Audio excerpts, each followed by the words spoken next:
لا حول ولا قوة إلا بالله العلي العظيم. بسم الله الرحمن الرحيم. الحمد لله الملك الحق المبين بارئ الخلائق أجمعين باعث الأنبياء والمرسلين وهو رب العالمين، والصلاة والسلام على سيدنا المؤيد بشيرنا المسدد نذيرنا المجدد المصطفى الأمجد والمحمود الأحمد أبي القاسم محمد. اللهم صل على محمد وآل محمد وآله وعترته الطيبين الطاهرين المعصومين المظلومين المنتجبين الميامين الذين أذهب الله عنهم الرجس وطهرهم تطهيرا. اللهم صل على محمد وآل محمد سيما على بقية الله في الأرضين وحجته على العالمين. أجل اللهم له الفرج ولعنة الله على أعدائهم أجمعين من الأزل إلى الأبد. أما بعد، فقد قال الله عز وجل في كتابه المبين وفرقانه المتين وقرآنه المجيد. بسم الله الرحمن الرحيم. قل جاء الحق وزهق الباطل وإن الباطل كان زهوقا وقال وسيعلم الذين ظلموا أي منقلب ينقلبون. ایام ازا 1442 ہجرہ کے پہلے عشرے کی آج یہ تیسری مجلس ہے. سیکنڈ آف محرم کا دن ختم ہوا ہے اور ایو آف تھرڈ محرم شب 3 محرم شروع ہو چکی. جعفری سینٹر اٹلانٹا میں ہماری ان مجالس کا عنوان امام زمانہ اس لیے ہے کہ کربلا کا جہاد اصل میں آ کے کمپلیٹ تو امام زمانہ کریں گے،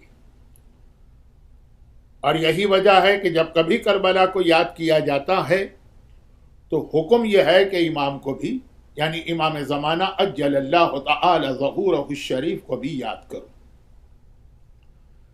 قرآن کریم جگہ جگہ مختلف انداز سے امام زمانہ کو یاد دلا رہا ہے.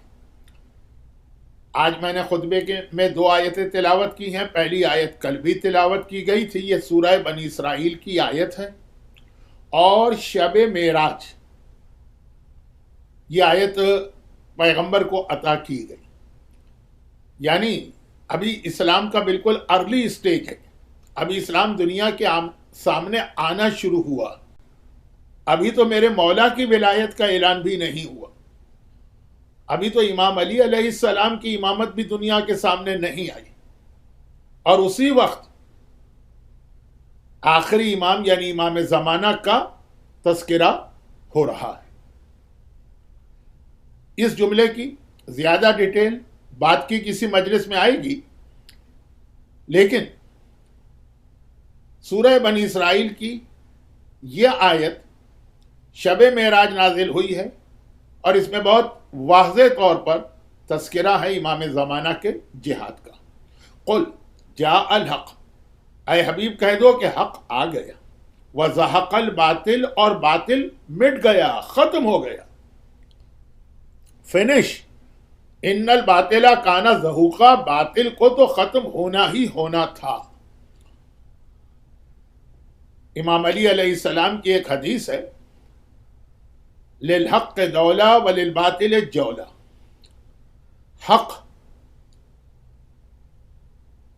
وہ ہمیشہ ہمیشہ رہنے والا ہے، باطل جو ہے وہ ٹیمپریری طور پر بہت شور شرابہ، ہنگامہ، فساد، سوسائٹی کو ڈسٹرب کرنا، بہت طاقت، یہ لگتا ہے کہ بس اب یہ باطل کو کوئی چیلنج کر ہی نہیں سکتا.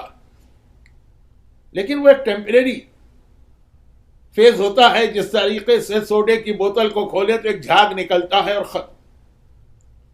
وہ باطل چاہے نمرود کی شکل میں ہو، پوری دنیا کی حکومت بھی اس کے ہاتھ میں آ جائے، اپنی ساری طاقت کا مظاہرہ کرے، ختم. چاہے وہ فرعون کی شکل میں ہو، چاہے وہ شداد کی شکل میں ہو، چاہے وہ ابو جہل و ابو لہب جیسے مشرکین مکہ کی شکل میں ہو، چاہے وہ یزید جیسے ظالم حکمران کی شکل میں ہو، چاہے وہ متوکل جیسے ظالم کی شکل میں ہو، اور چاہے آج ہمارے زمانے میں وہ صدام ہو کہ وہ شاہ ایران ہو کہ وہ ایک سے ایک ظالم، سب ختم ہو جانے والے ہیں۔ جولان ہے ٹیمپریری، تو ایسا لگتا ہے کہ بس اب یہ دنیا میں چھا گئے، ان کو کوئی چیلنج کرنے والا نہیں، لیکن للحق دولہ، ہمیشہ رہنے والی پرماننٹ چیز حق ہے، باطل نہیں۔ یہ مولا کی حدیث قرآن کی اسی آیت کو اپنے الفاظ میں بیان کیا ہے کہ قل جاء الحق وزہق الباطل ان الباطل کان زہوقا، کہہ دو کہ حق آ گیا ہے، باطل مٹ گیا ہے، اور باطل کو مٹنا ہی مٹنا۔ قرآن کریم کی یہ وہ آیت ہے کہ جب امام زمانہ کی ولادت ہوئی 15 شعبان شب برات، تو پیدائش کے فوراً بعد امام زمانہ نے اپنی پیشانی کو زمین پہ رکھ کے اللہ کی بارگاہ میں سجدہ کیا اور اس آیت کی تلاوت کی، اور اس کا وٹنس بھی کوئی عام عورت نہیں ہے، حکیمہ خاتون جیسی صاحب معرفت عورت۔ سامرا کی زیارت جب آپ کرتے ہیں تو ایک ہی زری میں جو 4 قبریں ہیں ان میں سے ایک جناب حکیمہ خاتون کی۔ شاید مجالس کے سلسلے میں آگے چل کر جناب نرجس خاتون کا تذکرہ ہو تو وہاں پہ جناب حکیمہ خاتون کا ذرا سا ڈیٹیل بیان ہوگا۔ بس یہ سمجھ لیجئے کہ بہت شارٹ کر کے علماء کہتے ہیں کہ اہل بیت کے گھرانے میں بھائی اور بہن کے 3 پیئر ایسے کہ دنیا کی تاریخ میں اس کی کوئی اگزامپل اور مثال نہیں۔ کربلا، امام حسین اور ان کی بہن زینب کبریٰ، اور پھر ہمارے 8ویں امام امام علی رضا اور ان کی بہن کریمہ اہل بیت فاطمہ معصومہ قم، اور پھر ہمارے 10th امام امام علی النقی علیہ السلام اور ان کی بہن حکیمہ خاتون۔ وہ وٹنس ہے کہ میں نے اپنے پوتے کو اس حالت میں دیکھا کہ وہ زمین پہ پیشانی رکھے ہوئے جاء الحق وزہق الباطل ان الباطل کان زہوقا کی آیت کی تلاوت کر رہا، اور صرف اپنی پیدائش کے موقع پہ نہیں، وہ پہلا موقع تھا جب امام دنیا کے سامنے آئے، یہ آیت تلاوت کی، اور پھر جب امام کا ظہور ہوگا، ری اپیئرنس، جس کو ہم اور آپ جس کا انتظار کر رہے ہیں، تڑپ رہے ہیں، تب بھی یہی تو روایت ہے کہ موسٹ پروبیبلی جمعے کا دن ہوگا، 10th محرم عاشور کی تاریخ ہوگی، کوئی ایسا سال ہوگا، سال مینس ایئر، جو جفت ہوگا، یعنی 2 سے ڈیوائیڈ ہونے والا۔ شاید انگلش ڈیٹ کے اعتبار سے نوروز بھی، فجر کا وقت ہوگا، مکے کی سرزمین ہوگی، خانہ کعبہ کی دیوار ہوگی، امام زمانہ ظاہر ہو رہے ہیں، اور جبرائیل یہ آیت ایک بار پھر دنیا کو سنا رہے ہیں۔ ساری دنیا میں جو آواز جا رہی ہے جبرائیل کی، تو پہلے یہ آیت کہ قل جاء الحق وزہق الباطل ان الباطل کان زہوقا، کہہ دو کہ حق آ گیا، باطل مٹ گیا، باطل کو مٹنا ہی مٹنا۔ تو خدا کا یہ اعلان خاص امام زمانہ کے حوالے سے ہے، ان کا آنا حق آ گیا، اور ان کے آنے کا مطلب یہ ہے کہ دنیا سے سارے باطل کا خاتمہ ہونا۔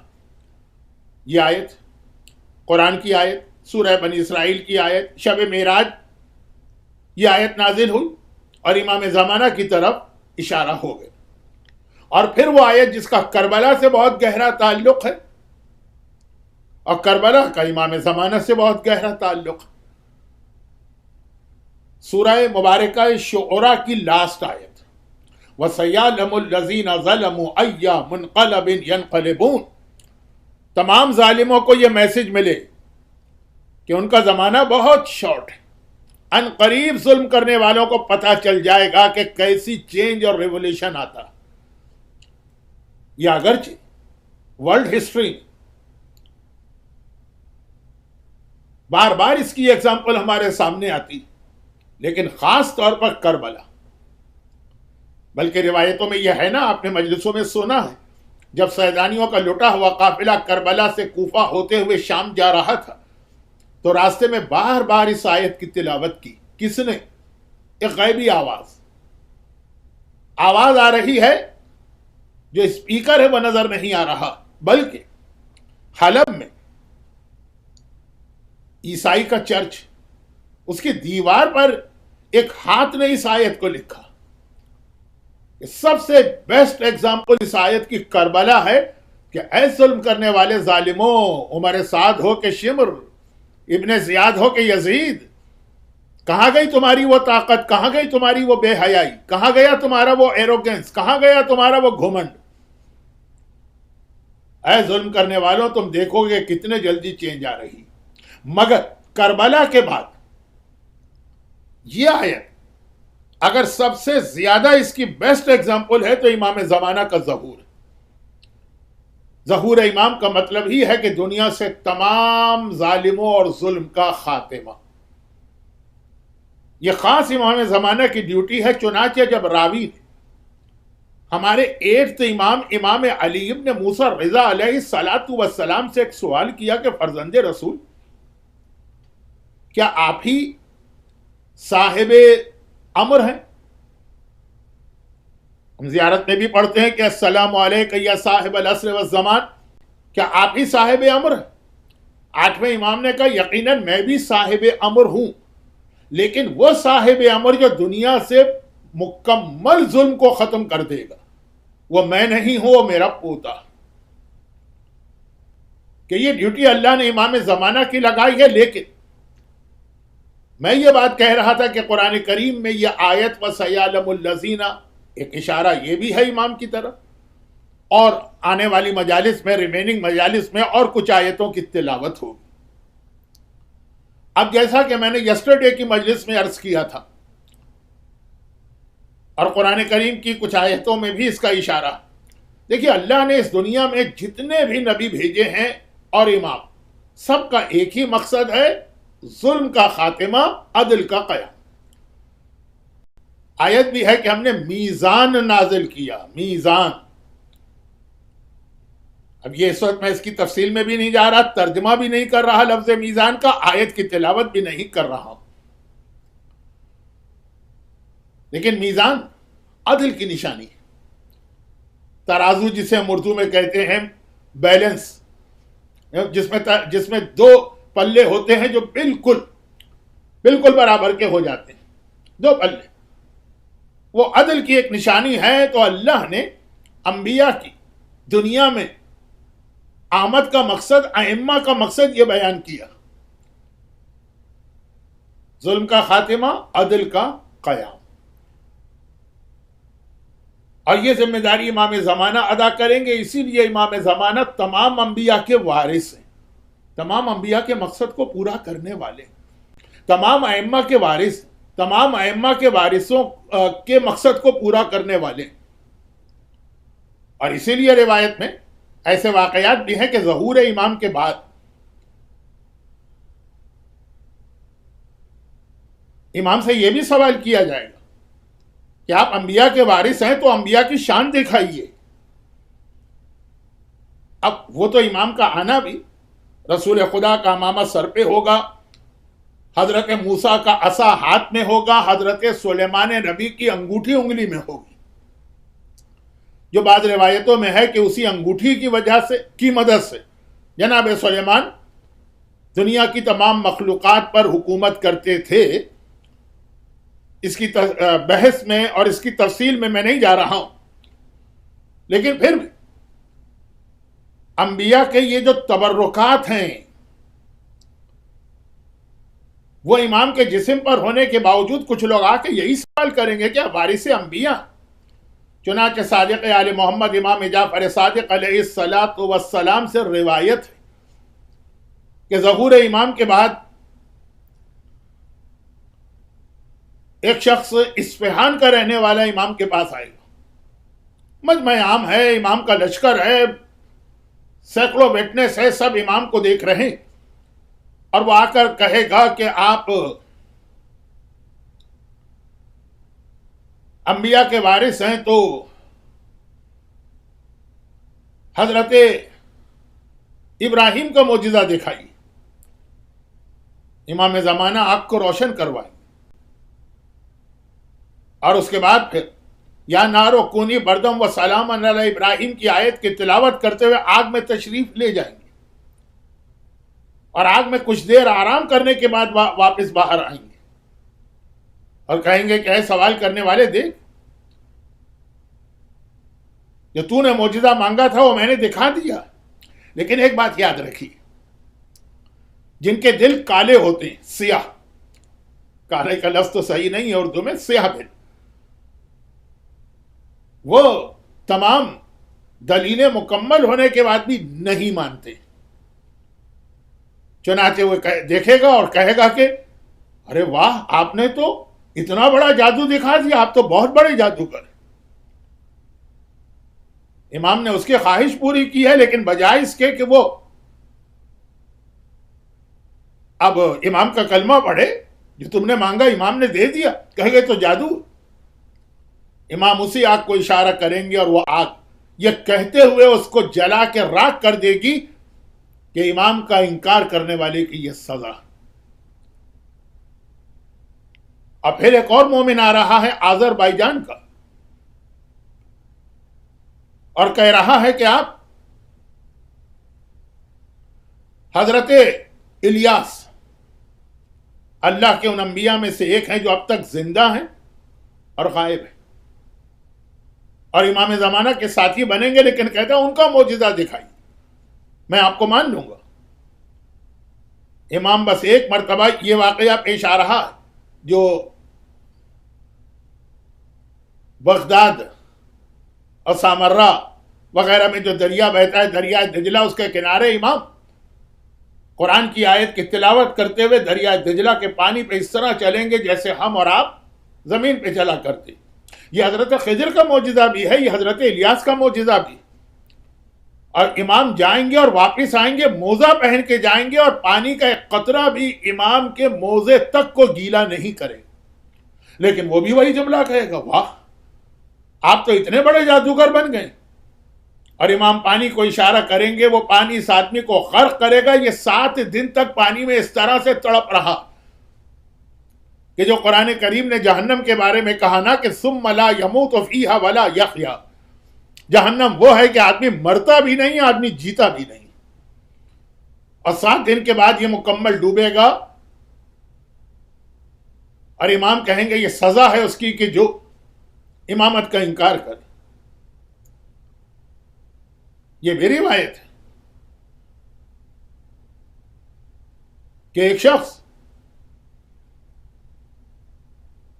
حضرت اسماعیل کا معجزہ طلب کرے گا، آئے گا امام کے سامنے اور ایک چھری لے کر آئے گا اور کہے گا کہ یہ آپ زمانے کے امام ہیں نا، یعنی ان سب کے جملے کا خلاصہ یہ ہے کہ آپ انبیاء کے وارث ہیں نا، تو اسماعیل کا معجزہ مجھے دکھائیے، یہ چھری میرے پاس ہے۔ اسماعیل کی گردن پہ چھری چلی لیکن گردن نہیں کٹی۔ امام کہیں گے یہ تیرے سامنے جو آدمی کھڑا ہے، جا کے چھری اپنے ہاتھ سے اس کی گردن پہ چلا، اور وہ چھری چلا رہا ہے، چھری چل رہی ہے اور گردن نہیں کٹ رہی۔ اس کی اپنی ڈیمانڈ کے مطابق معجزہ دیا گیا، لیکن دل کالا سیاہ نہیں مانا، کہا واہ آپ تو بہت بڑے جادوگر بن گئے، چھری چلے اور گردن نہ کٹے۔ وہی چھری پلٹ کے اس کے گلے پہ چلے گی اور اس کو پیغام ملے کہ یہ سزا ہے اس کی کہ جو امام برحق کا انکار کرتا۔ ایک آدمی آئے گا اور آنے کے بعد کہے گا، یہ مختلف علاقوں کے لوگ ہیں، روایت میں ہے کہ ان میں سے ایک کا تعلق ترکستان سے ہے، ایک کا تعلق اصفہان سے ہے، ایک کا تعلق فارس سے ہے، ایک کا تعلق عرب کی دنیا سے ہے، ایک کا تعلق آذربائیجان سے۔ آ کر کہے گا کہ آپ کے ہاتھ میں ایک عصا نظر آ رہا، تو موسیٰ کے ہاتھ کا عصا جو تھا وہ اژدہا بنتا تھا، مجھے یہ معجزہ دکھائی، اور امام زمانہ وہ عصا زمین پہ پھینکیں گے اور وہ عصا اژدہا بن جائے گی، حضرت موسیٰ کا معجزہ۔ حضرت موسیٰ کے اژدہے نے تو فرعون کے جادوگروں کے سانپ کھا لیے تھے، یہاں کوئی سانپ تو ہے نہیں معجزہ مانگ رہا، لیکن بجائے اس کے کہ وہ تسلیم کر لے، مان لے، قبول کر لے، ایک مرتبہ کہے گا واہ آپ تو بہت بڑے جادوگر بن گئے، اور وہی اژدہا اس طرح سے اس کو ڈائجسٹ کرے گا اور نگلے گا کہ اس کا سارا جسم اژدہے کے پیٹ میں صرف سر باہر رہے گا اور وہ تکلیف سے تڑپے گا، اور پھر اس کا خاتمہ ہوگا اور آواز آئے گی کہ یہ سزا امام برحق کے انکار کرنے والے تھے۔ روایت یہ ہے کہ ایک آدمی آئے گا اور آنے کے بعد کہے گا کہ آپ حضرت خضر کا معجزہ مجھے دکھائیے۔ حضرت خضر کا معجزہ کہ وہ ہڈی سے انسان کو زندہ کرتے ہیں، اور وہ ایک ہڈی لے کر آئے گا، امام زمانہ اشارہ کریں گے، وہ ہڈی ایک انسان بنے گی اور کلام کرے گی، آدمی کہے گا واہ آپ تو بہت بڑے جادوگر، اور اس کو بھی یہی سزا ملے گی۔ اور ایک شخص آخر میں آئے گا، وہ عرب کا رہنے والا ہوگا، کہا کہ آپ پیغمبر ختم مرتبت کا معجزہ دکھائیے۔ ایک شیر جنگل سے نمودار ہوگا، امام اشارہ کریں گے اور وہ انسانی آواز میں کلام کرے گا اور امام زمانہ کی امامت کی گواہی دے گا، مگر وہ بھی وہی جملہ کہے گا یہ تو بہت بڑا جادو ہو گیا۔ چنانچہ وہی شیر حملہ کر کے اس کو کھا لے گا اور آواز آئے گی کہ یہ ہے امام برحق کا انکار کرنے والے کی سزا۔ تو اب ایسی کئی روایتیں ہیں، میں نے تو یہ روایت صرف بے شمار روایتوں میں سے سلیکٹ کر کے آپ کے سامنے اس لیے پیش کی کہ اس کا میسج یہی ہے کہ یہ امام زمانہ وارث الیاس بھی ہے، یہ امام زمانہ وارث خضر بھی ہے، یہ امام زمانہ وارث ابراہیم بھی ہے، یہ امام زمانہ وارث موسیٰ بھی ہے، یہ امام زمانہ وارث داؤد بھی ہے، یہ امام زمانہ وارث محمد مصطفیٰ صلی اللہ علیہ وآلہ وسلم بھی ہے۔ تمام انبیاء کا وارث، وہ تمام خصوصیات کو لے کے آ رہا، وہ تمام معجزوں کو لے کے آ رہا۔ حضرت داؤد کا اشارہ میں نے ابھی نام لیا کہ ان کا معجزہ بھی کہ لوہے کو نرم کر کے دکھائی، لیکن سوال یہ پیدا ہوتا ہے کہ یہ سارے انبیاء معجزے لے کے کیوں آئے تھے؟ الیاس پانی پہ چلا کرتے تھے، خضر ہڈی سے زندہ کیا کرتے تھے، شیر دشمنان رسالت کا خاتمہ کیا کرتا تھا، اسماعیل کی چھری گلے کو کاٹتی نہیں تھی، ابراہیم کی آنکھ جلاتی نہیں تھی، لائے کیوں تھے معجزے یہ انبیاء؟ اسی لیے تو لائے تھے نا کہ اس دنیا میں جو وہ پیغام لے کر آئے ہیں، پیغام عدل، اس کو ثابت کریں کہ ہم اللہ کے سچے نمائندے، یہ ثابت کرنے کے لیے لائے تھے۔ امام زمانہ معجزے لا رہے ہیں، لیکن مقصد وہی ہے کہ انبیاء کا جو مشن ہے وہ مجھے پورا کرنا۔ البتہ یہاں پہ ایک سوال ذہن میں یہ آتا کہ امام زمانہ اتنے اہم مشن کو لے کے آ رہے ہیں، یہی وجہ ہے کہ یہ روایتوں کا جملہ ہے کہ جب حکومت امام قائم ہو جائے گی، بلکہ میں ایک چھوٹا سا ٹکڑا اور اس میں ملا دوں تاکہ جو کل میری بات شروع ہوئی تھی یسٹرڈے کو، آج وہ کمپلیٹ ہو کے ہم ایک سٹیپ آگے بڑھیں۔ یہ تو ہوا انبیاء کی بات، انبیاء کے معجزے مانگے، مختلف علاقے کے لوگوں نے مانگے۔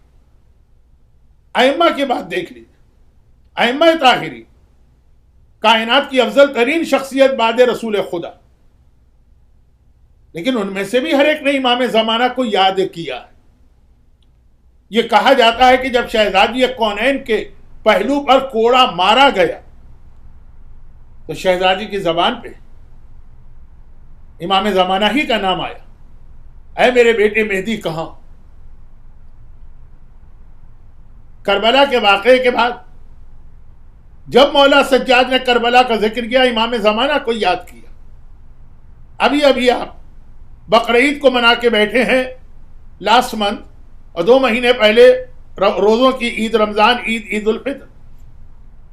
راوی جب چھٹے امام کے پاس جاتا ہے، عید کے اس موقع پہ امام روتے نظر آ رہے ہیں کہ عید ہے اور بڑا بابرکت دن ہے، اللہم بحق ھذا اليوم الذی جعلتہ للمسلمین عیدا ولمحمد صلی اللہ علیہ وآلہ ذخرا وشرفا وکرامتا ومزیدا۔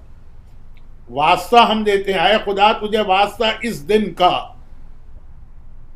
جسے عام مسلمانوں کے لیے تو نے عید بنایا ہے اور پیغمبر کے لیے شرف کا ذریعہ بنایا، اتنا اہم دن. لیکن امام اس دن بھی گھر میں بیٹھ کے رو رہے ہیں کہ ہماری اصلی عید تو وہ ہے جس دن ہمارا بیٹا ظاہر ہوگا.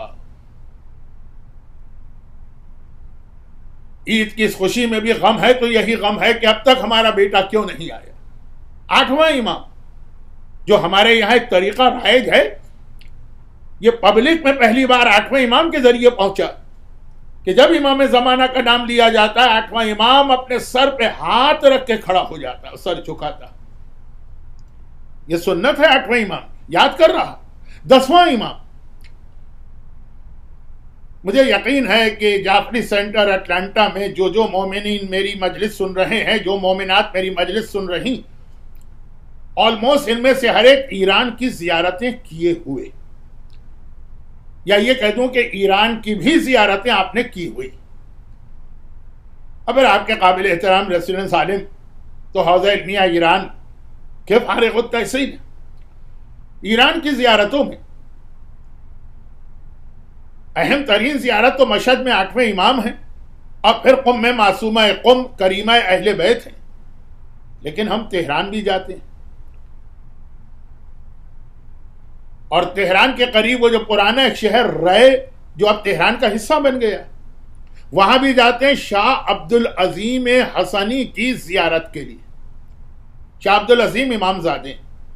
اگر آپ ایک فیملی ٹری بنائیں معصومین کا تو امام حسن کی اولاد میں یہ 6ٹھی پیڑھی میں آتے ہیں، 6th جنریشن. امام حسن کے پوتے کے بیٹے شاہ عبد العظیم. تو امام حسن کی 5th 6th جنریشن میں بنے تو، اور ادھر امام حسین کی جنریشن چل رہی ہے تو 10ویں امام کا زمانہ. امام حسن کی جنریشن میں شاہ عبد العظیم آئے، امام حسین کی جنریشن میں 10ویں امام. یہ ایک ٹائم پیریڈ ہے. 10ویں امام کوئی زیارت کے لیے کربلا گیا، پھر 10ویں امام کی خدمت میں پہنچا، تکلیفیں بتائیں کہ کتنی مشکلات سے کربلا گیا. امام نے کہا کہ اگر شاہ عبد العظیم کی زیارت کر لیتا تو تجھے کربلا ہی کی زیارت کا ثواب مل جاتا. کوئی آدمی رائے سے کوئی اہم مسئلے کو پوچھنے کے لیے مشکلات طے کرتا ہوا ہمارے 10th امام کے پاس پہنچا کہ یہ مولا مسئلہ پوچھنا ہے، بہت اہم مسئلہ. امام نے جواب تو دیا لیکن کہا اتنا لمبا سفر طے کرنے کی ضرورت نہیں ہے، تیرے قریب ہی عبد العظیم رہتا ہے، اس سے جا کے یہ مسئلہ پوچھ لیتا تو ایسا ہے جیسے مجھ سے مسئلہ پوچھا. وہ آدمی قم کا رہنے والا تھا. تو یہ شاہ عبد العظیم بہت عظیم شخصیت ہے جن کی زیارت کربلا کی زیارت ہے، جن سے مسئلہ پوچھنا خود امام معصوم سے مسئلہ پوچھنا. شاہ عبد العظیم نے جو اسلام کا ایک بہت اہم حکم ہے وہ ہم تک پہنچایا، اور اسلام کا یہ اہم ترین حکم ہر دور میں اہم ہے، رسول خدا سے لے کے قیامت تک. لیکن یہ سب سے زیادہ اہم یہ حکم ہے غیبت امام زمانہ کے اس حصے جو ظہور کے خاصا قریب ہو، جو چانسز ہم کو لگ رہے ہیں کہ شاید وہ ہمارا یہی ٹائم پیریڈ. وہ کیا حکم ہے؟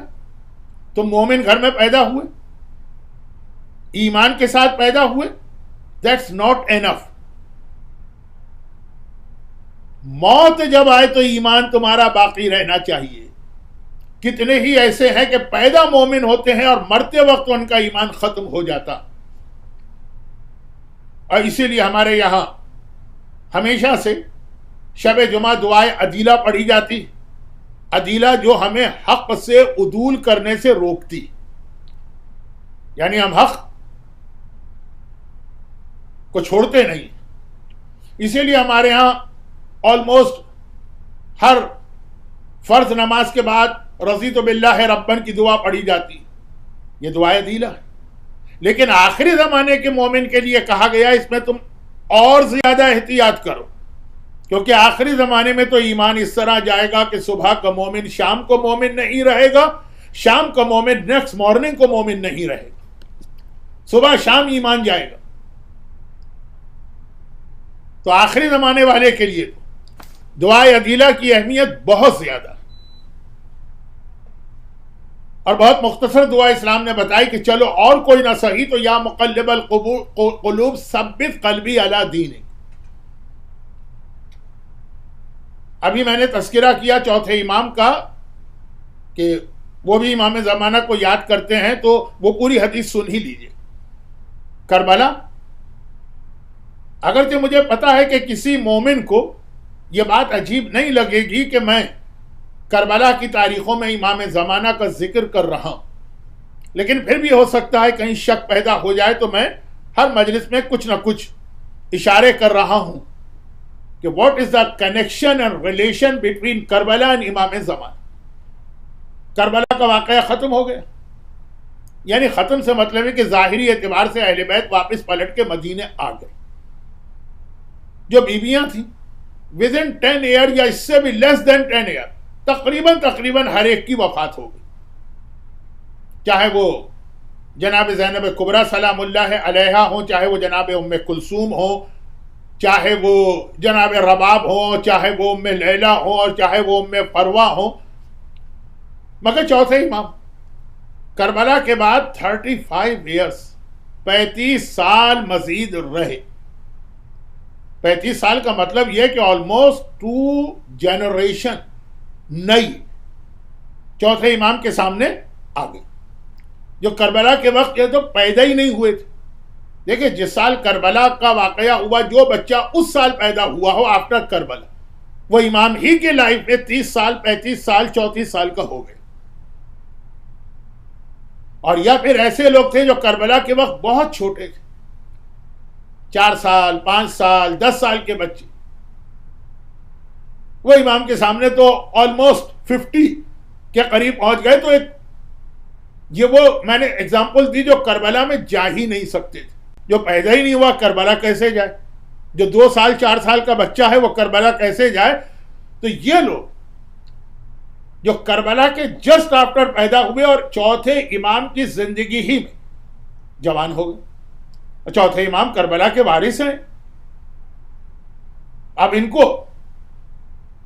اتنا دکھ اور غم ہوتا تھا، ہم اتنے سالوں کے بعد ہیں، آج 14 سینچریز گزر گئی، کربلا کا نام آتا ہے ہم تڑپ جاتے ہیں۔ وہ تو اسی زمانے کے بھائی ٹائم پیریڈ، تڑپ تڑپ کے امام کے پاس آتے ہیں اور آ کر کہتے ہیں کہ فرزند رسول، کربلا کا واقعہ بھی ہمارے بہت ہی ریسنٹ پاس میں ہوا ہے، ہم نہیں تھے اس وقت، لیکن مولا برداشت نہیں ہو رہا، دل جاتا ہے کربلا کا ریونج لیں، مولا ہمیں اجازت دیجیے ہم تلوار نکال کے ظالموں سے لڑیں۔ یہ بھی ایک بہت اہم جملہ ہے، اسلام میں اپنی مرضی نہیں چلانا۔ بہت ہی اچھا بھی اگر کوئی کام نظر آ رہا ہے تو پہلے امام سے کنفرم کراؤ۔ دیکھیں بظاہر اس سے بڑی عبادت کیا ہوگی کہ کربلا کا ریونج لینے کے لیے تم میدان میں جا رہے۔ یہاں تو مومن کو سوچنے کی ضرورت بھی نہیں، لیکن نہیں، اچھے سے اچھا کام بھی، بہتر سے بہتر عمل بھی، افضل ترین عبادت بھی، جب تک کہ امام معصوم سے کنفرمیشن نہ آئے اپنی طرف سے اپنی مرضی نہ چلانا۔ چھوٹی سی ایک ایگزامپل دے دوں، باتیں بہت ساری ہیں لیکن ٹائم کم، اور بہت ہی شارٹ ایگزامپل۔ گرج جعفری سینٹر اٹلانٹا کے جو مومنین اور مومنات ہیں، شاید یہ ایگزامپل ان کے لیے بالکل ٹھیک اس لیے نہ ہو کہ میرا گیس ہے کہ آپ کی میجورٹی تو شاید یہ پرابلم کو اتنا سمجھ بھی نہیں پائے گی، لیکن دنیا میں شیعہ علاقے بعض ایسے ہیں جہاں یہ اتنا ہاٹ اور برننگ ایشو ہے کہ اس کے اندر مومنین میں ایسا ڈیویژن ہو گیا کہ ایک گروپ تو دوسرے گروپ کو خاص اس مسئلے کی وجہ سے کافر تک ڈکلیئر کرتا ہے، بلکہ کافروں سے بدتر۔ اور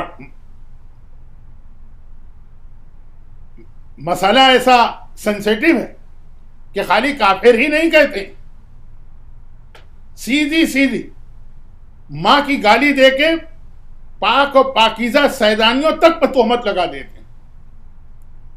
سینسیٹیو مسئلہ ہے۔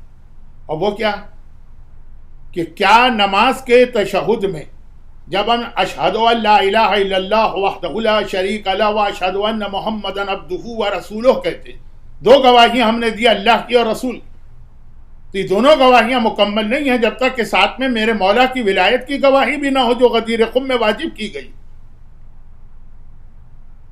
تب سوال یہ پیدا ہوتا ہے کہ تشہد میں دو گواہیاں ہیں، اس کے بعد اللہم صلی علی محمد وآل محمد، تشہد مکمل۔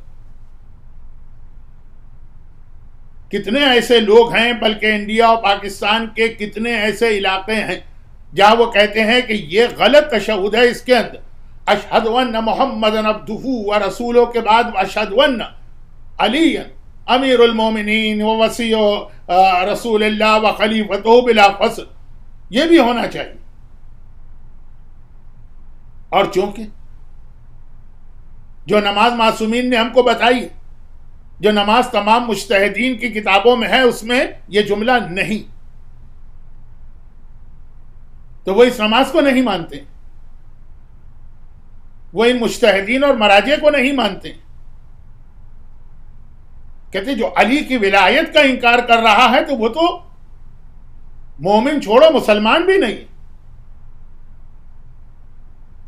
اور چونکہ وہ علی کی ولایت کا انکار کر رہا ہے تو اس کا مطلب یہ کہ وہ علی سے محبت نہیں کرتا ہے، جو علی سے محبت نہ کرے اس کی ماں نے کوئی نہ کوئی خراب کام کیا۔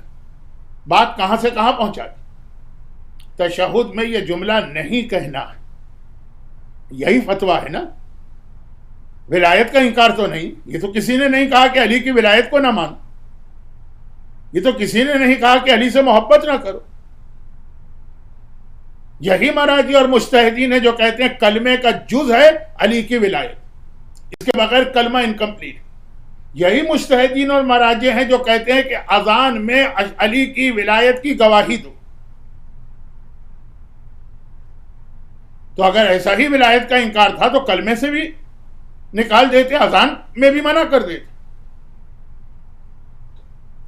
لیکن جب آدمی ذرا جذبات میں آ جائے تو سوچنے اور سمجھنے کی صلاحیت ختم ہو جاتی۔ اچھا، اب اس کائنات میں علی کی ولایت کی گواہی سے زیادہ بہتر جملہ اور کیا ہو سکتا؟ یا توحید پروردگار، یا رسالت محمد صلی اللہ علیہ وآلہ وسلم، یا ولایت علی۔ یہ کائنات کے تین پاکیزہ ترین اور بہترین جملے اور عبادت۔ مگر بات کہاں سے میں نے شروع کی؟ بہترین سے بہترین عمل بھی، بہترین سے بہترین عبادت بھی پہلے امام سے کنفرم کرنا ہے، اس کے بعد اس کے اوپر عمل کرنا۔ جہاں امام اجازت دیں اپنی جانیں قربان کرتے ہوئے اس مسئلے کو مکمل کرنا، جہاں امام چاہے ہمارا دل بھی نہ مان رہا ہو، ہمارا دماغ بھی نہ مان رہا ہو، ہماری عقیدت بھی نہیں مان رہی، ہماری محبت بھی نہیں مان رہی، کہہ رہے کہ نہیں یہ غلط روکا گیا، لیکن امام نے روک دیا، ختم، دیٹس آل۔ امام زمانہ کا تذکرہ ہو رہا ہے، ایک چھوٹی سی بات عرض کر دوں کہ امام زمانہ کے غائب ہونے کے دو فیز ہیں۔ شروع میں امام جو غائب ہوئے اس کو غیبت صغرا کہتے ہیں، اور آج کل جو امام غائب ہیں اس کو غیبت کبرا کہتے ہیں۔ ایک بیسک فرق یہ ہے کہ غیبت صغرا میں امام باقاعدہ نام لے کر اپنا ایک نائب یا نمائندہ یا ریپریزنٹیٹو اپوائنٹ کرتے تھے، یہ میرا نائب ہے، نام لے کر، اور پھر اپنے اس نائب سے ٹائم ٹو ٹائم امام آ کے ملاقات کیا کرتے۔ اس نائب کا کام یہی ہے کہ مومنین کرام کے مسئلے، خمس، حاجتیں، سوالات امام تک پہنچائے۔ امام ملاقات کرتے مثلا فار ایگزامپل منتھ میں ایک بار، اور امام پھر جو رپلائی اس کو دیں وہ اس نائب کو رپلائی دیں، وہ مومنین تک پہنچا دیں۔ اس طرح امام نے 1 by 1 4 نائب مقرر کی۔ جب چوتھے نائب کا آخری وقت آیا تو کہا کہ اب میری غیبت ایسی ہے کہ نام لے کر کسی خاص آدمی کو اپوائنٹ نہیں کیا جائے۔ ان شارٹ اب تمام مجتہدین میرے نائب۔ تو یہ جو 4 نائب ہیں، ان میں سے تیسرے نائب ہمارے ہاں بہت مشہور ہیں، کیونکہ انہی کا نام لے کر ہم لوگ 15 شعبان کو عریضہ سمندر میں ڈالتے ہیں۔ حسین ابن رو پہلے نائب تھے، عثمان ابن سعید، اس کے بعد ان کے بیٹے بنے، انہی کے بیٹے محمد ابن عثمان ابن سعید۔ اب اس میں بھی امام زمانہ کی خاص مصلحت تھی کہ عثمان ابن سعید کا سلیکشن کس بیس پر ہوا، کرائیٹیریا کیا، اور پھر اس کے بعد انہی کے بیٹے کو کیوں مقرر کیا گیا۔ انشاءاللہ وقت ملا تو بتاؤں گا، ورنہ ویسے تو اب مشکل لگ رہا ہے، کیونکہ میرا زیادہ فوکس سائنس آف ظہور اور ظہور سے جسٹ بیفور کے جو دنیا کی حالات ہوں گے اس پر ہوگا۔ دوسرے نائب کا جو زمانہ، آخری زمانہ قریب آیا، بوڑھے ہو گئے، بیمار ہو گئے، ان کے زمانے میں ان کے بعد 2 عالم بہت فیمس تھے شیعت میں، ابو سہل نوبختی اور حسین ابن رو، اور بلکہ 3 تھے، ایک شلمغانی، اور ان تینوں میں جو سب سے کم اسٹیٹس رکھتے تھے اس وقت تک وہ حسین ابن رو تھے۔ یہ نیچرل پروسیس ہر جگہ ہوتا ہے۔ اب جیسے آپ میں سے بہت سے لوگوں نے آغا خوئی مرحوم کی تقلید کی تھی، اب آغا خوئی کی تقلید کر رہے ہیں، مرجع وہ ہیں، لیکن ان کے بعد جو علماء ہیں ان میں 2-3 نام بہت مشہور تھے، اور یہ تھا کہ انہی میں سے کوئی آگے فیوچر کا مرجع بنے گا۔ آج آپ کی میجورٹی آیت اللہ سیستانی کی تقلید میں ہے اور آغا خامنئی، اللہ ان سب کو طول عمر دے، لیکن اب انہی کی پریزنس میں بھی ان کے بعد والی جنریشن میں کچھ نام بہت مشہور ہیں۔ تو اس وقت بھی یہی تھا کہ دوسرے نائب کے زمانے میں 3 شیعہ عالم بہت مشہور تھے، جن میں سب سے کم جو پبلک فیگر تھی وہ حسین ابن رو کی تھی، اور پہلے 2 ابو الحسن شلمغانی اور ابو سہل نوبختی بہت مشہور تھے۔ جب دوسرے نائب کا آخری وقت آیا تو ابو سہل نوبختی جو کہ بہت ہی فیمس تھے، وہ ان کے سرہانے بیٹھے تھے، حسین ابن رو ان کے پائنتی بیٹھے تھے، پیروں میں۔ بالکل دوسرے نائب دنیا سے جا رہے ہیں آنکھیں کھولی، اور ایک مرتبہ کہا کہ ابھی زمانے کے امام نے مجھے یہ آرڈر دیا کہ میرے بعد حسین ابن رو تیسرا نائب بنے گا۔ بھائی یہ سننا تھا، جو سرہانے بیٹھے ہیں، جو سب سے فیمس ہیں، جن کے چانسز سب سے زیادہ ہیں نائب امام کے، وہ کھڑے ہو، وہ پائنتی گئے، حسین ابن رو کا بازو پکڑ کے ان کو لا کے سرہانے بٹھا دیا، خود جا کے پائنتی بیٹھ گئے۔ یعنی جملہ میں غلط کہہ رہا ہوں، غلط جملہ کہہ رہا ہوں، لیکن ٹائم بہت ہو گیا ہے، اس لیے بات کو کمپلیٹ کرنے کے لیے کہ ایک طرح سے رائٹ بن رہا ہے ابو سہل نوبختی کا، ڈیزرو وہ کرتے ہیں، لیکن امام نے نام لے لیا حسین ابن رو کا، without any hesitation, without any questioning, without any doubt, وہ جا کے پیروں پہ بیٹھ گئے دوسرے نائب کے، اور حسین ابن رو کو سرانے بٹھا دیا۔ امام کا حکم آ گیا، ختم، آرڈر از آرڈر۔ اچھا، جو اس گروپ کے جو تیسرے نائب تھے، جب ان کو، تیسرے عالم تھے، جب ان کو یہ پتا چلا شلمغانی کو، وہ ناراض ہو گئے امام سے، امام نے ظلم کیا، رائٹ میرا تھا، اس کو کیوں بنا دیا نائب؟ وہ بالکل اگینسٹ چلے گئے شیعت کے بھی، امامت کے بھی، اسلام کے بھی۔ اور پھر اس سے ایک بہت بڑا پرابلم پیدا ہوا ہے جو میں بعد میں ڈسکس کروں گا، کیونکہ آج کل جو ہماری مرجعیت پہ اعتراض ہوتا ہے، کچھ لوگ تو انٹینشنلی پرپزلی اعتراض کرتے ہیں، کچھ لوگ بیچارے لیک آف نالج کی وجہ سے، تو اس میں یہ بہت امپورٹنٹ ہسٹری کا واقعہ بنے گا، اس کو چھوڑ دیجیے۔ بعد میں کسی نے ابو سہل نوبختی سے ایک سوال کیا کہ دیکھو رائٹ تمہارا ہے، نالج بھی تمہاری زیادہ ہے، سروسز بھی تم نے زیادہ دی ہیں امام کو، پائٹی بھی تمہاری زیادہ مشہور ہے، ڈیزرو تم کرتے ہو، تمہیں اگنور کر کے امام نے ان کو کیوں نائب بنایا؟ میں نے بڑی بڑی آرگنائزیشن کو تباہ ہوتے دیکھا اسی پوائنٹ پر۔ رائٹ ہمارا ہے، وہ کیسے پریزیڈنٹ بن گیا ہے، بس ہم اس کے اگینسٹ۔ میں نے بڑے بڑے ملکوں کو تباہ ہوتے دیکھا ہے۔ اب چونکہ آپ جمال پور اور تاج پور کے رہنے والے ہیں تو آپ کے لیے گجراتی زیادہ مناسب ہے، اور گجراتی مجھے آتی نہیں ہے، ورنہ ہمارے اردو میں ایک شعر، نیرنگی سیاست دورہ تو دیکھیے منزل انہیں ملی جو شریک سفر نہ تھے. کہ پالیٹکس میں یہ ہوتا ہے جس نے کوئی اسٹرگل نہیں کیا وہ تو بن جاتا ہے لیڈر، اور بیچارہ ساری زندگی سیکریفائز کرنے والے کو اٹھا کے دودھ میں سے مکھی کی طرح نکال کے پھینک دیا جاتا. اور بعض لوگ تو باقاعدہ ایکسپلائٹ کرتے ہیں سچویشن کو، غصہ دلاتے ہیں. ابو سہل نوبختی سے کہا تمہارا رائٹ ہے، تم کو تو نکال دیا گیا، ان کو بنا دیا گیا. تو انہوں نے کہا کہ سنو، پہلی بات تو یہ سنو، میں غلام ہوں، امام نہیں.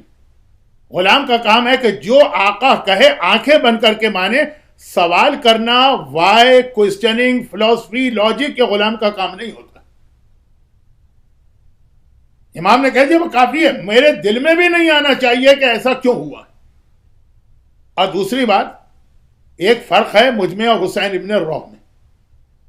دیکھیں اب یہ ورڈنگ میری ہے کہ ہو سکتا ہے نالج میری زیادہ ہو، پائٹی میری زیادہ ہو، سروسز میں نے زیادہ دی، ہو سکتا ہے کہ امامت سے محبت میں زیادہ کرتا ہوں، مگر ایک کوالٹی حسین ابن روح میں ہے جو مجھ میں نہیں. اور امام زمانہ کا نائب اس کوالٹی والا ہونا چاہیے. وہ یہ ہے کہ حسین ابن روح وہ امام کے سیکرٹ کو سیکرٹ رکھنا جانتے ہیں. میں ایسا ہوں کہ ہو سکتا ہے کبھی کوئی دشمن ہے اہل بیت مجھے غصہ دلا دے اور کہہ دے کہ کوئی تمہارا امام نہیں ہو، تم جھوٹ بولتے ہو اور امامت غلط چیز ہے، اگر ہے کوئی امام تو دکھاؤ ہمیں. تو میں جوش میں آ کر اسے بتا دوں کہ اس وقت امام کہاں ہے. امام غائب ہیں، دشمنوں سے اپنے آپ کو سیکرٹ رکھنا چاہتے ہیں. میں جوش میں آ جاؤں، غصے میں آ جاؤں. کبھی ایسا ہوتا ہے نا کہ آدمی کہتا ہے اچھا تمہیں یقین نہیں آ رہا امام، آؤ میں بتاتا ہوں تمہیں اس وقت امام یہاں بیٹھے. نائب یہ جو شروع کے 4 نائب تھے ان کو تو پتا تھا کہ امام اس وقت کہاں. حسین ابن روح سے کہ اگر ان کے بدن کے ٹکڑے ٹکڑے کر دو تب بھی وہ امام کا راز کسی کو نہیں بتائیں. غیبت میں یہ بہت بڑی کوالٹی. اچھا یہ بات میں نے جان بوجھ کر کہی. ایک تو جو ہمارا سیکوینس چل رہا تھا کہ جو امام کہتے بس ہم کو ماننا ہے، ہم کو اچھا لگے کہ برا لگے. لیکن ساتھ میں ایک بات یہ آ گئی ہے کہ آج ہمارے بہت سارے ینگسٹر، بہت سارے یوتھ، حتیٰ بہت سارے علماء بھی مولا کی ایک حدیث ہے کہ میں بوڑھے کے تجربے کو، وہ ایکسپیرینس رکھتا پسند کرتا ہوں جوان کے جوش سے.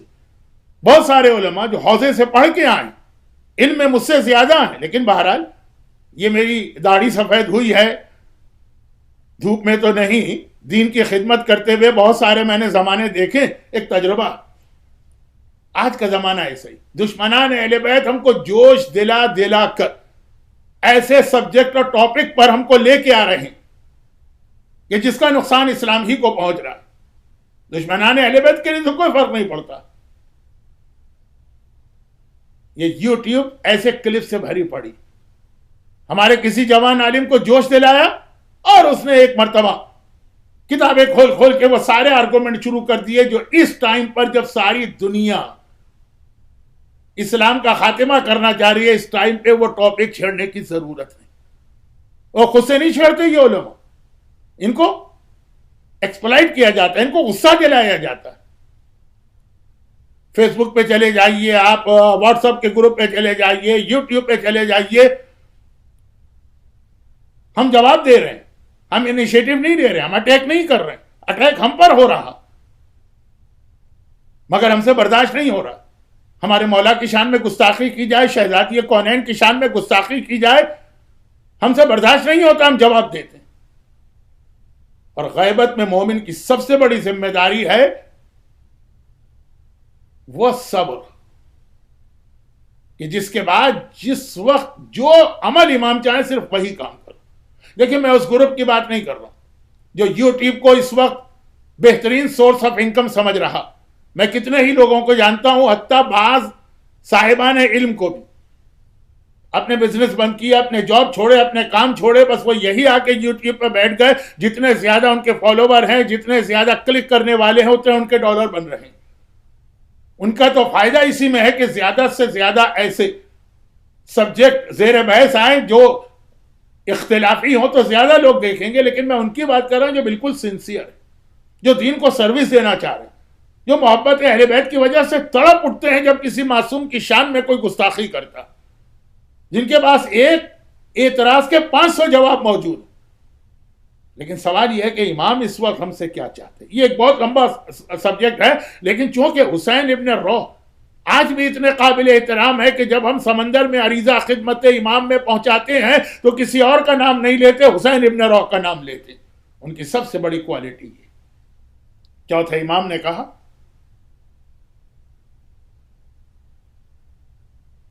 کہ کربلا میں تلوار چلانے کا حکم تھا، اب تلوار چلانے کی میں اس وقت اجازت نہیں دے رہا ہوں۔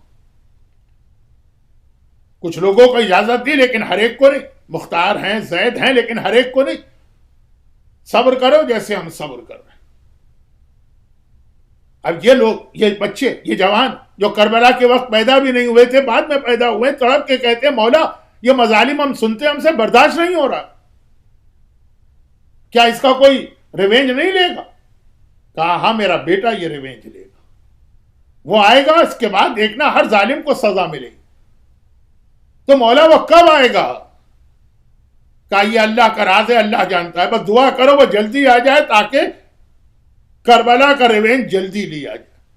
اب یہ جو نوجوان جو اپنی جان دینے کے لیے آئے تھے، تلواریں نکال کے مرنے کے لیے آئے، جب یہ سنا تو ہر ایک نے دل کی گہرائی سے دعا مانگی جلدی سے امام ظاہر ہو جائیں اور میں امام کی آرمی کو جوائن کر کے کربلا کا ریونج لوں۔ چوتھے امام نے فوراً روک دیا، کہا مگر سمجھ جاؤ میرا بیٹے کا ظاہر ہونا میری دادی فاطمہ زہرا کی خوشی کا سبب تو ہے، لیکن جب میرا بیٹا ظاہر ہوگا اس سے جسٹ بیفور کا ٹائم پیریڈ بہت سخت، بہت خطرناک ہوگا۔ ساری زندگی اپنے ایمان کی حفاظت کرنے والا لاسٹ موومنٹ میں اپنا ایمان کھو دے گا۔ وہ ٹائم پیریڈ جب امام آنے والا وہ اتنا ایزی نہیں ہے کہ جو تم دعائیں کر رہے ہو نا کہ فوراً امام آ جائیں تم ان کی آرمی کو جوائن کرو، تو یہ اتنا ایزی نہیں ہے۔ ان سے پہلے صبح کا مومن شام کو مومن نہیں رہے گا، شام کا مومن نیکسٹ مارننگ کا مومن نہیں۔ اپنے ہاتھ میں جلتی ہوئی آگ لے کے کھڑا رہنا آسان ہوگا، ایمان بچانا مشکل ہوگا۔ تو مولا کیا کرے؟ چوتھے امام نے اس کا جواب دیا، لیکن اس کا اسٹارٹ یہاں سے کہ ایٹ لیسٹ روزانہ صبح شام یہ دعا پڑھا کرو، یا مقلب القلوب ثبت قلبی علی دینک، جو میرے دادا علی ابن ابی طالب کی دعا، اور پھر کچھ اور چیزیں بتائیں، وہ انشاءاللہ ڈسکس ہوں گی بات کی مجالس میں۔ تو اب یہ بہت مشکل مسئلہ ہوتا ہے اپنے ایمان کو بچانا ہر دور میں، لیکن آخری زمانے میں تو مشکل ترین سب سے اہم کام یہی۔ آپ اپنے بزنس کے پروٹیکشن کے لیے انشورنس لیتے ہوں گے، آپ اپنے گھر کی عورتیں اپنے زیورات کی حفاظت کے لیے لاکر لیتی ہوں گی، اپنے بچوں کی حفاظت کے لیے آدمی بہت سے طریقے اختیار کرتا ہے۔ ان سب سے اہم ہے ایمان کو بچانا، جو آخری زمانے کا سب سے بڑا پرابلم۔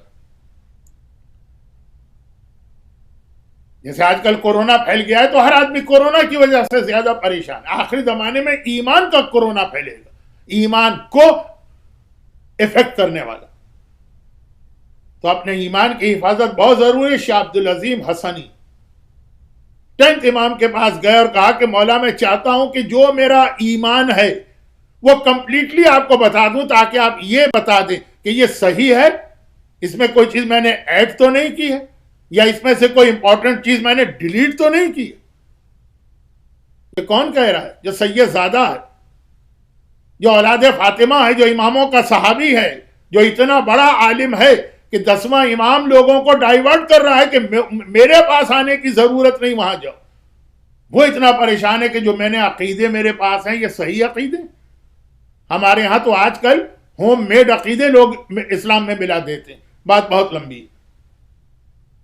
تو اپنے ایمان کو بچانا، تو شاہ عبدالعظیم حسنی نے جب اپنے عقیدے بتائے تو اس میں امامت کا عقیدہ بتایا۔ مولا علی سے شروع کر کے 10th امام تک آئے کہ مولا آپ میرے امام. 10th نے کہا مگر میرے بعد میرا بیٹا بھی امام بنے گا, اور اس کے بعد اس کا وہ بیٹا امام بنے گا جس کی امامت سب سے مشکل ہوگی. گھبرا کے شاہ عبد العظیم نے پوچھا وہ سب سے مشکل کیوں ہوگی؟ کہا اس لیے کہ وہ تو کسی کو نظر ہی نہیں آئے گا, اس کو تو بغیر دیکھے ماننا پڑے گا. شاہ عبد العظیم نے کہا تو مولا میں اپنے عقیدہ امامت میں یہ دو بھی ایڈ کر لیتا ہوں. آپ تو میرے زمانے کے امام ہیں, یہاں تک تو مجھے معلوم تھا. اب آپ کا بیٹا بھی میرا امام ہے اور آپ کا پوتا بھی میرا امام ہے. اس طرح وہ پوری روایت کمپلیٹ ہو. لیکن شاہ عبد العظیم نے ہمیں میسج کیا دیا, اپنے ایمان کو چیک بھی کراتے رہو. ایسا تو نہیں ہے کوئی چیز تم نے اس میں باہر سے ایڈ کر دی, ایسا تو نہیں ہے کوئی امپورٹنٹ چیز تم نے اس میں سے ڈیلیٹ کر دی, اور ہر وقت اپنے ایمان کو بچاؤ, اس لیے کہ ایمان کی حفاظت سب سے مشکل کام ہے. مومن پیدا ہونا یہ اتنا بڑا کمال نہیں ہے, موت آئے تو اس وقت مومن ہونا چاہیے. وَلَا تَمُوتُنَّ إِلَّا وَأَنْتُمْ مُسْلِمُونَ, موت آئے تو اس وقت اسلام ہونا چاہیے. دیکھیں ہمارے یہاں کوئی اچھا کام ہوتا ہے, لوگ بسم اللہ سے شروع کرتے ہیں, وہ حدیث بھی ہر اچھا کام بسم اللہ سے کرو. لیکن اگر کبھی کام کے شروع میں غلطی ہو جائے اور کام کو آپ اینڈ میں جا کے سنبھال لیں, وہ ٹھیک. مومن پیدا ہو کے منافق مرنا, جیسے شبس ابن ربعی تھا لشکر یزید کا علمدار, پیدا مومن ہوا, موت کے وقت دشمن اہل بیت بن گیا. اور ایک حر کی مثال کہ پیدا ہوا ایک طرح سے یزیدی ماحول میں, لیکن جب وقت آخر آیا تو ایسا مومن ہوا کہ امام معصوم بھی جب حر کو سلام کرتے ہیں تو یہی کہتے بے ابی و امی. یہ محاورہ ہے عرب کا, لیکن کتنا بڑا محاورہ ہے کہ میرے ماں باپ تم پہ قربان. حر ابن یزید ریاحی بہترین مثال ہے کہ اسٹارٹ چاہے غلط ہو جائے لیکن اینڈ ہمیشہ اچھا ہونا چاہیے. آج 2 محرم کا دن ابھی ختم ہوا ہے, 3 کی رات لگی. یہ کون سی رات ہے؟ یہ میدان کربلا میں سیدانیوں کی پہلی رات ہے. حسین کا قافلہ جو مدینے سے مکے گیا, مکے سے کوفے آ رہا ہے. راستے میں مسلم ابن عقیل کی شہادت کی خبر ملی, اس سے پہلے مسلم کا سلام ملا, اور یہ قافلہ آگے بڑھ رہا ہے کہ اچانک حر نے آ کے راستہ روک لی. فرزند رسول میں آپ کو کوفے تو نہیں جانے دوں گا, اور یہ قافلے کو ڈائیورٹ کر کے کربلا پہنچایا گیا. اور کربلا بھی خاص حر کے پلاننگ میں نہیں تھا کربلا لانا, حر کا تو تھا کوفے نہیں جانے دینا. اب یہ قافلہ چل رہا, حر بھی اب ویٹ کر رہا ہے کہ ابن زیاد کے پاس میسنجر گیا ہے کہ میں کیا کروں, کوفے کا راستہ تو روک دیا ہے, اب کیا کروں, تو وہاں سے رپلائی آئے گا. مگر ابن زیاد کے پاس سے رپلائی آنے سے پہلے اللہ کی طرف سے آرڈر آ گیا. حسینی قافلہ چل رہا ہے, چلتے چلتے ایک مرتبہ حسین کے گھوڑے نے ٹھوکر کھائی اور رک گیا. یہ وہ گھوڑا ہے جو حسین کے اشارے پہ حرکت کرتا, آج یہ آگے بڑھنے سے انکار کر رہا. حسین اشاروں پہ اشارہ کر رہے ہیں کیسے آگے بڑھ. یہ عجیب منزل ذوالجناح کی. آج بھی جب آپ کربلا کی زیارت کو جاتے ہیں تو جو ایک نہر فرات کا بچا ہوا ٹکڑا کہا جاتا, جہاں پہ مقام امام زمانہ ہے, اور تھوڑا آگے باغ امام صادق, تو جہاں مقام امام زمانہ ہے تقریباً یہ جگہ جہاں ذوالجناح رک گئے. یہ ذوالجناح کا کربلا میں پہلا دن, وہ بھی بہت بڑا امتحان بنا, اور جو ذوالجناح کا کربلا میں آخری دن تھا وہ بھی بہت بڑا امتحان بنا. کربلا میں پہلا دن تھا, حسین اشارہ کر رہے ہیں کہ آگے بڑھ, پروردگار کا حکم ہے کہ ذوالجناح تجھے یہاں سے آگے نہیں بڑھنا. کتنا بڑا امتحان ذوالجناح کا, وہ حکم خدا, وہ حکم امام, ان کے بیچ میں ذوالجناح. اور ذوالجناح کی زندگی کا جو کربلا میں آخری دن تھا, وہاں بھی یہی ہوا کہ حسین گھوڑے پہ سوار ہیں, کہہ رہے ہیں آگے بڑھ, اور سکینہ ذوالجناح کی پچھلی ٹانگوں سے لپٹی بھی کہہ رہی ہے کہ آگے نہ بڑھ.